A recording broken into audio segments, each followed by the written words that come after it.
Very good morning to everyone and welcome to this session of MDCAD. In last lecture, we have started discussing on sectional views and today we will continue that. Let me share the screen again. Okay, now I hope this is visible to you. In previous lecture, we have started with the introduction of sectional views. Then, just a second. We have seen how sectional plane or section plane works, how it is visualized. Then there are different nomenclatures used for sectional planes that we have discussed. The drawing of the patterns in the sectional plane or cutting plane are of two types that we have discussed. Then we have discussed about interpreting the cutting planes and the section from different angles, like from top, from front, and having 90 degrees to each other, two sections like this. We have discussed in previous lecture. Now, let us start again with the sectional view. In front of you, there is a sectional view of the component, a circular component is shown here. And you can see that there is a sectional plane or cutting plane from this frontal direction. Okay. From front direction, we can see the cutting plane going inwards to the drawing. Okay. Now, we have to see which one of these drawings will be correct illustration of this section. Now, obviously, you have these answers here, but you have to see the difference between them. Okay. Now, let us start with the drawing B. This is drawing A. This is drawing B. Now, you can see here, drawing B is the correct one. Now, this cutting plane is going through the center line of this component, and here we have a small hole. In the bottom also we have a small hole. In the middle we have a small hole and a bigger hole. Okay. Now this part is not going to be cut. Hence it is not shown with the hatching. But the part which is going to be cut has been shown with the help of hatching or sectional lines. Okay. Now this will be the correct answer. The second one, which is a C diagram, is not a correct one. Why? Because though it has shown the cutting area correctly, but the drawing is not complete because we can't see the previous the last part of the component, which is in front of us, but it is behind the cutting plane. Okay. Similarly, the drawing D is also not acceptable, though it is quite similar to this, but we can see here the dashed line. Now, what is dashed line? Why we use dashed line? Dashed line is used to show the part which is behind the structure. Okay. म्हणजे आपण काय करतो, dash line कुठे use करतो? जर आपल्याला एखादा component दाखवायचा आहे front view, top view, side view मध्ये, कुठल्याही व्ह्यू मध्ये, आणि त्याला जर आपल्याला त्याच्या मागं काय आहे हे जे स्ट्रक्चर दाखवायचं असेल तर आपण हे यूज करतो, राईट? सो इथं आपण सेक्शनल व्ह्यू जेव्हा आपण ड्रॉ करत असतो तेव्हा आपण हे जे डॅश्ड लाईन्स ज्या आहेत त्या आपण ड्रॉ करू शकत नाही. It is not advisable. So that is why it is considered as wrong one. Similar cases here. इथं आपण डॅश लाईन दाखवलेली आहे ज्या दोन होल्स बद्दल आपण बोलत होतो. एक मोठा होल आहे, एक छोटा होल आहे सेंटर मध्ये, आणि दोन होल्स अप्पर आणि लोअर पार्ट मध्ये आहेत. पण इथं सुद्धा त्याला आपण डॅश केलेला आहे. डॅश आपण कधी करतो, जेव्हा ते बिहाइंड द प्लेन असेल किंवा बिहाइंड द स्ट्रक्चर असेल, ओके, तेव्हा करत असतो. आता इथे सेक्शन घेतल्यानंतर आपल्याला हे दिसतंच, ऑलरेडी दिसत असताना आपण त्याला कंटिन्युअस घ्यायचं आहे, like the drawing B, not like drawing E. Okay, आता हा जो पार्ट आहे आणि हा जो पार्ट आहे, याच्यामध्ये काय डिफरन्स आहे असं तुम्हाला वाटतं? The basic difference is the difference between the section lines.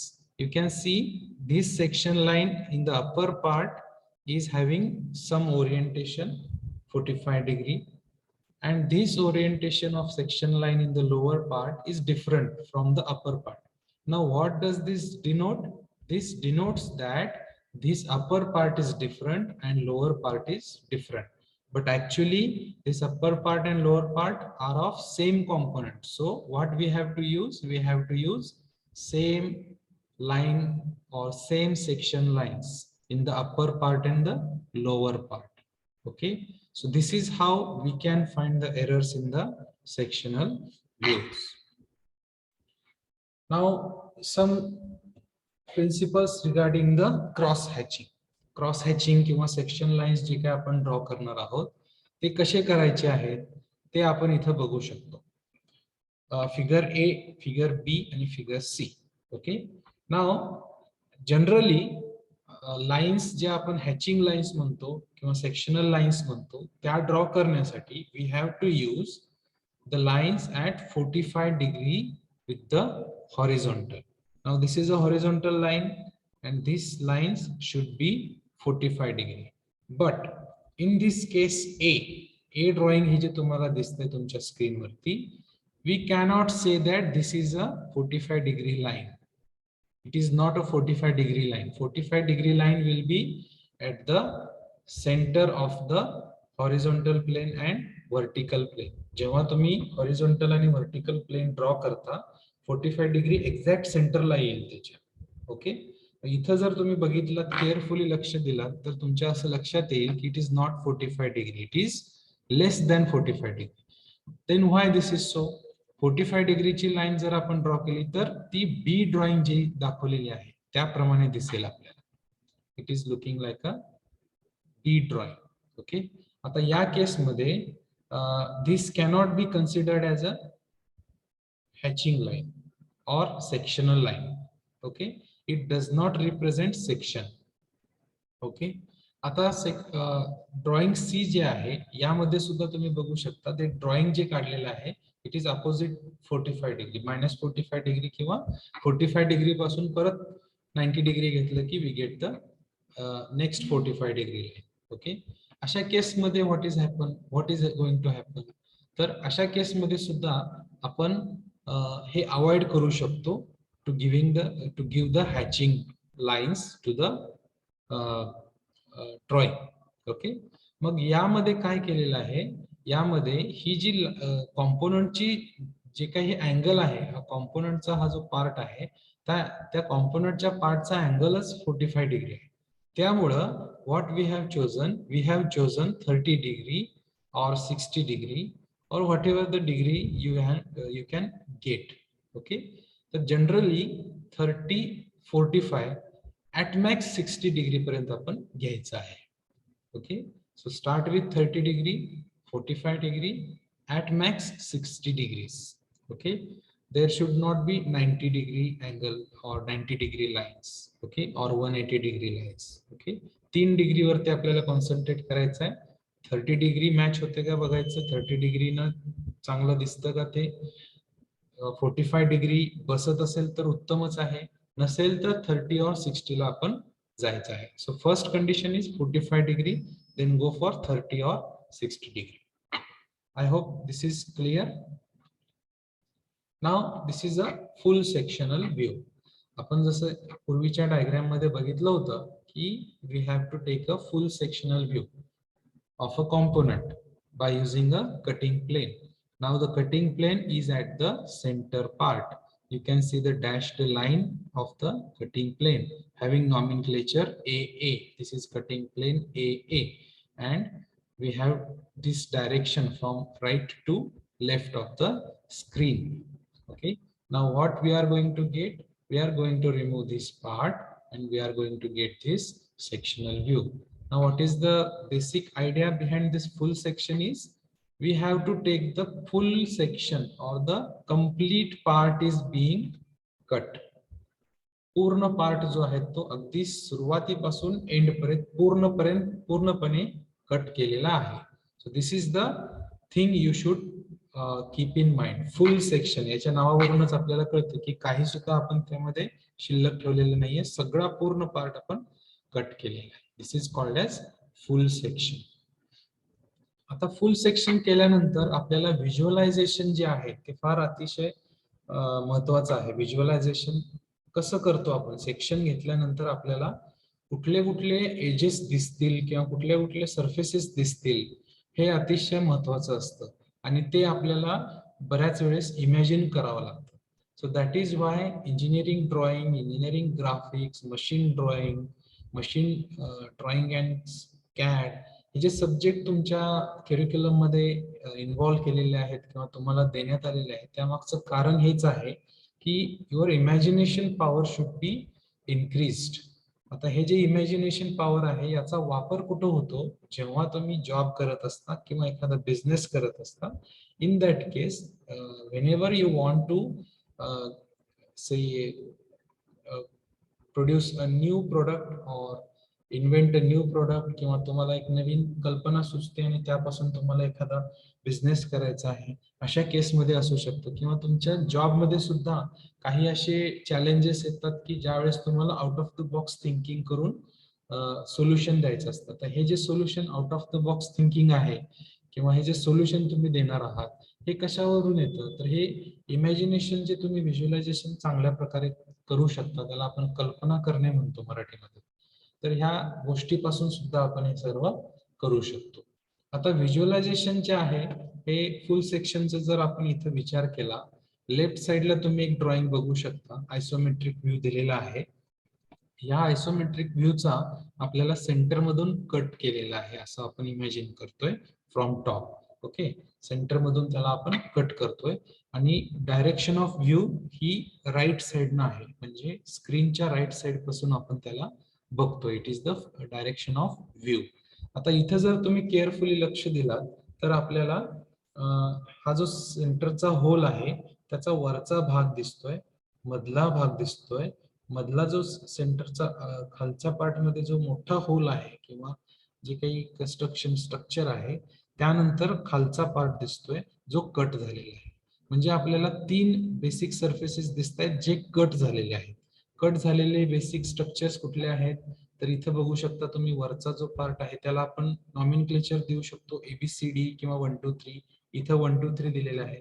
1 2 3 4 हा पहिला पार्ट आहे जो इथं फर्स्ट पार्ट मध्ये टॉप पार्ट मध्ये आपण कट केलेला आहे. त्यानंतर हा सेंटरचा सर्क्युलर पार्ट आहे जो कट होत नाही त्यामुळे तो तसाच व्हाईट कलरचा ठेवलेला आहे. आपण हॅचिंग दिलेले नाही. पुन्हा इथून हा खालीपर्यंत जोपर्यंत हा दुसरा होल चालू होत नाही तोपर्यंत इथं पूर्णपणे आपण कट केलेला आहे. That will start from 5 6 7 8 9 10. म्हणजे हा जो पार्ट आहे हा सुद्धा आपण हॅचिंग करून दाखवलेला आहे. तर हा सेंटरचा पार्ट झाला. आता खाली तुम्ही बघू शकता there is a bigger hole. या होल नंतर आणखीन एक स्ट्रक्चर आपण इथं बघू शकतो जो कट झालेला आहे या कॉम्पोनंटचा. तर इथे याला आपण 10 पर्यंत इथे झालं होतं 11 12 13 14. ओके, तर अशा प्रकारे आपण याचं इमॅजिनेशन किंवा व्हिज्युअलायझेशन करू शकतो. 1 2 3 4 5 6 7 8 9 10 11 12 13 14. हे झालं कटिंग झालेल्या पार्ट बद्दल. आता कट न झालेला पार्ट आहे पण तो आपल्याला दाखवायचा आहे. तर तो कुठला आहे? इथं तुम्ही बघू शकता हा जो पार्ट आहे हा कट झालेला नाहीये पण तोही आपल्याला दाखवायचा आहे. मग हा जो पार्ट आहे हा इथं आपण असा दिसतोय आपल्याला जो व्हाईट कलरचा आहे. याचा आपण ड्रॉइंग मध्ये कसं ड्रॉ करतात हे पण बघूया. Late us see this diagram. हा टॉप व्ह्यू आहे. कुठला टॉप व्ह्यू? कुठल्या कॉम्पोनंटचा? ह्या कॉम्पोनंटचा टॉप व्ह्यू आहे. This is the top view. This is the say front view. Okay, हा व्ह्यू एक आपण घेतलेला आहे. आता फ्रंट व्ह्यू आणि टॉप व्ह्यू इथं पुन्हा आपण थर्ड अँगल मेथड यूज केलेली आहे. इथं तुम्ही बघू शकता ओके की आपल्याला वरून असा कटिंग प्लेन याच्यामध्ये इन्सर्ट करायचा आहे. त्यानंतर हा पार्ट रिमूव्ह केल्यानंतर आपल्याला इथं काय काय दिसतं ते इथं आपण दाखवलेलं आहे. प्रोजेक्शन ऑफ लाईन्स आपण शिकलेला आहात सगळेजण ऑर्थोग्राफिक ड्रॉइंग मध्ये. एका लाईन पासून प्रोजेक्शन्स कसे घ्यायचे. ओके, तर हे जसं आपण ऑर्थोग्राफिक ड्रॉइंग ड्रॉ करतो अगदी सेम त्याच प्रकारे इथं आपण ड्रॉइंग काढणार आहोत. फ्रंट व्ह्यू ड्रॉ केलेला आहे. इथून प्रोजेक्शन घेतलेले आहेत 1 2 1 2. त्यानंतर हा जो सेकंड पार्ट आहे 3 4 3 4. त्यानंतर 5 6 5 6. त्यानंतर इथं खाली आल्यानंतर आपल्याला मिळतो 7 8 9 10. जसं आपण पूर्वीच्या ड्रॉइंग मध्ये बघितलं होतं 1 2 3 4 5 6 7 8 9 10. हा पार्ट इथे दिसलेला आहे आपल्याला. हा मगाशी मी तुम्हाला बोललो की जो कट झालेला नाहीये तो पार्ट इथं आपण दाखवलेला आहे. त्यानंतर हा पण पार्ट कट झालेला नाहीये. This is a hole, this is also hole. Okay, त्यामुळे इथं आपण सेक्शन दाखवत नाहीये. त्यानंतर आपल्याला मिळतो 11 12 13 14 11 12 13 14. नॉमेनक्लेचर तुम्ही कशाही प्रकारे देऊ शकता. It is not important. Important is that की तुम्ही ड्रॉइंग कशा प्रकारे ड्रॉ करता. ठीक आहे. हा जो सेक्शनल व्ह्यू आपल्याला मिळालेला आहे this is the sectional view of side view. Sectional side view. Okay, sectional side view. Side view मध्ये आपण सेक्शन दाखवतो त्यामुळे आपण याला सेक्शनल साइड व्ह्यू असं म्हणू शकतो. तर हे मला असं वाटतं की समजण्यास काही प्रॉब्लेम नाही आहे. अगदी सोपं आहे. तुम्ही हे सर्व ऑलरेडी केलेलं आहे ऑर्थोग्राफिक ड्रॉइंग मध्ये. त्याच्याच पुढे जाऊन आपण याला सेक्शनल व्ह्यू मध्ये कन्वर्ट करतोय. ठीक आहे. Now there is another type which is called as half section. Half section बऱ्याच वेळेस आपल्याला घ्यावा लागतो. जसं की एखादा कॉम्पोनंट आहे त्याचा पूर्ण सेक्शन घ्यायचा नाहीये अशी कंडिशन असेल तर त्या केसमध्ये we are going to have half section. Now what does half section tells us or why it is needed? The symmetrical objects can be sectioned using a cutting plane passing halfway through an object, resulting in a half section. So basic condition is that it should be a symmetrical object. Half section जेव्हा आपल्याला घ्यायचा आहे त्याची पहिली condition अशी आहे it should be a symmetrical object. A half section exposes the interior of one half of the object and still shows the exterior of the other half. So half section जो आहे तो एका हाफचा म्हणजे हा जो half आहे किंवा हा हाफ आहे याचा इंटेरियर पार्ट दाखवतो आणि दुसऱ्या हाफचा एक्सटेरियर पार्ट दाखवतो. Okay, how that we are going to discuss. Just keep this in mind. तो सिमेट्रिक असला पाहिजे and that shows internal and external half. Half section are very useful in undimensioned assembly drawing since they show both internal and external construction on the same view.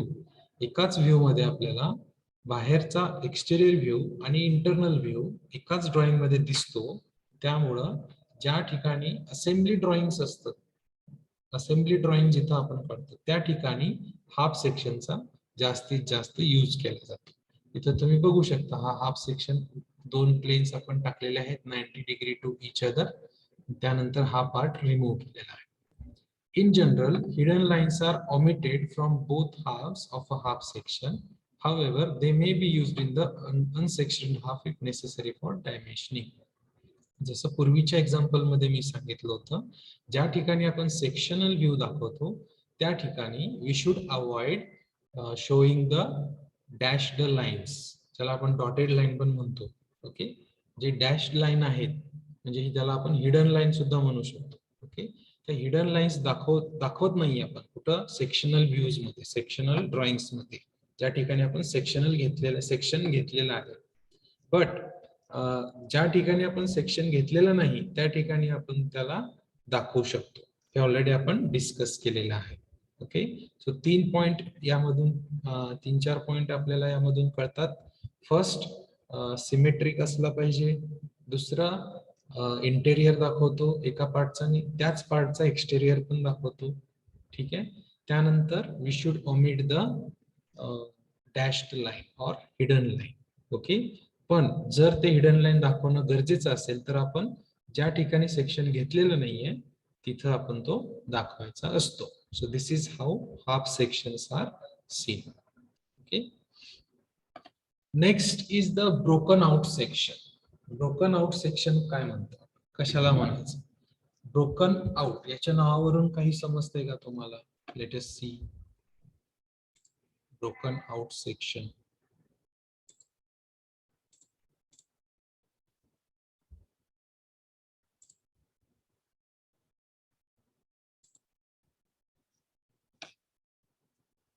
Just a second, I'm not able to.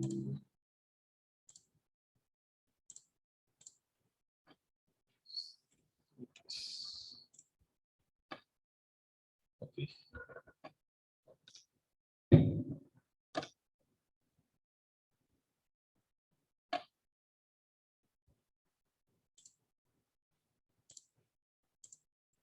Okay, I think it is visible again. Okay, so broken out sections. What is a broken out section? Often only a partial section of view is needed to expose interior shapes. Such a section limited by a break line is called a broken out section.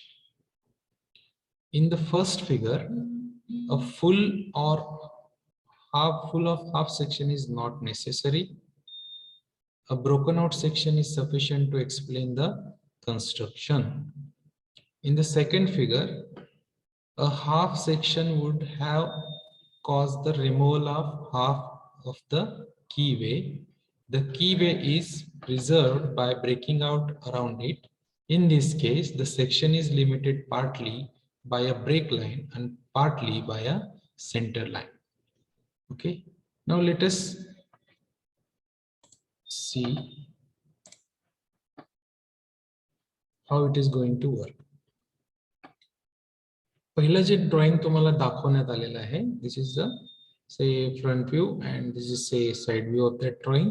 हा एक component आहे. त्या component मध्ये आपण broken out section घेतलेला आहे. का घेतलेला आहे? Why it is needed? Often only a partial section of view is needed to expose interior shapes. Interior मध्ये, त्या स्ट्रक्चर मध्ये आतमध्ये काय आहे हे आपल्याला जाणून घ्यायचं असेल तर पूर्ण सेक्शन घ्यायची गरज नसते. त्या कंडिशन मध्ये we are going to get the broken out section. Okay, so here in this case it is not needed to see everything from this particular component, but हा जो पार्ट आहे ज्या ठिकाणी कीवे किंवा असं काही एक कॉम्प्लेक्स स्ट्रक्चर आहे त्या ठिकाणचं फक्त आपल्याला माहिती घ्यायची आहे. त्यामुळे आपण ब्रोकन आउट सेक्शन घेतलेला आहे. Instead of taking full section horizontal किंवा व्हर्टिकल किंवा half section horizontal and vertical, याच्याऐवजी we have gone to the this broken out section. मग हा जो पार्ट ब्रोकन आउट सेक्शनचा दाखवण्यात आलेला आहे तो आपण अशा लाईननी, जी आपण अगदी स्वतःच्या हाताने जसं आपण ड्रॉ करतो, अगदी फ्री हँड ड्रॉइंग ज्याला आपण म्हणतो, तर अशा प्रकारे सुद्धा आपण त्याला दाखवू शकतो फ्री हँड ड्रॉइंग मध्ये. आणि आतला जो पार्ट जेवढा आपल्याला बघण्याचा आपला मानस आहे किंवा आपण जेवढं बघणार आहोत दॅट इज शोन हिअर. तर अशा प्रकारे आपण ब्रोकन आउट सेक्शन दाखवू शकतो. दुसऱ्या ड्रॉइंग मध्ये हा जो सेकंड कॉम्पोनंट दिसत आहे तुम्हाला, in this second figure a half section would have caused the removal of half of the keyway. मग जर याचा आपण हाफ सेक्शन घेतला असता, एवढा पूर्ण हाफ सेक्शन, तर कीवे जो हा याच्यामध्ये कीवे दाखवलेला आहे तो कीवे सुद्धा कट झाला असता. मग त्यामुळे त्याच्यामध्ये कॉम्प्लेक्सिटी वाढली असती. Okay, the keyway is preserved by breaking out around it. In this case, the section is limited partly by a break line and partly by a center line. म्हणजे याच्या आजूबाजूचा जो कॉम्प्लेक्स पार्ट आहे, इथे threading वगैरे तुम्हाला दिसत आहे, तर हा जो कॉम्प्लेक्स पार्ट आहे हा अगदी कॉम्प्लेक्स झाला असता आणि अंडरस्टँडिंगला फार विचित्रपणा झाला असता, म्हणून आपण इथं काय एम्प्लॉय केलेलं आहे, तर ब्रोकन आउट सेक्शन एम्प्लॉय केलेलं आहे. So this is how we are going to see broken out section in the sectional view. Now again, next one is the revolved section. Revolved याच्या नावावरून एक वेगळाच प्रकार आहे असं आपल्याला जाणवतं. तर रिव्हॉल्व्ड सेक्शन म्हणजे काय? The shape of the cross section of a bar. जो बार असतो आपण एखादा लेथ मशीनवर सुद्धा आपण यूज करतो, तर बार किंवा अशा प्रकारचा एखादा कॉम्पोनंट आहे जो इलॉंगेटेड आहे, सिलेंड्रिकल आहे किंवा त्याचा शेप काही असेल पण इलॉंगेटेड बार टाइपचा असेल किंवा आर्म असेल, एखादं स्पोक जसं व्हील मध्ये असतं स्पोक तसा असेल किंवा other elongated object may be shown by means of a revolved section. म्हणजे जेव्हा कधी आपल्याला बार, आर्म, स्पोक किंवा इलॉंगेटेड ऑब्जेक्ट्स मिळतील तेव्हा आपल्याला रिव्हॉल्व्ड सेक्शन तिथं अप्लाय करायचं आहे. Revolved sections are made by assuming, this is important one, revolved section are made by assuming a plane perpendicular to the center line or axis of the bar or other object and then revolving the plane through 90 degrees about a center line at right angles to the axis. आता या ठिकाणी तुम्ही बघू शकता हा जो एक hexagonal bar आहे, this is one of the component drawing A मध्ये बघू शकता. This is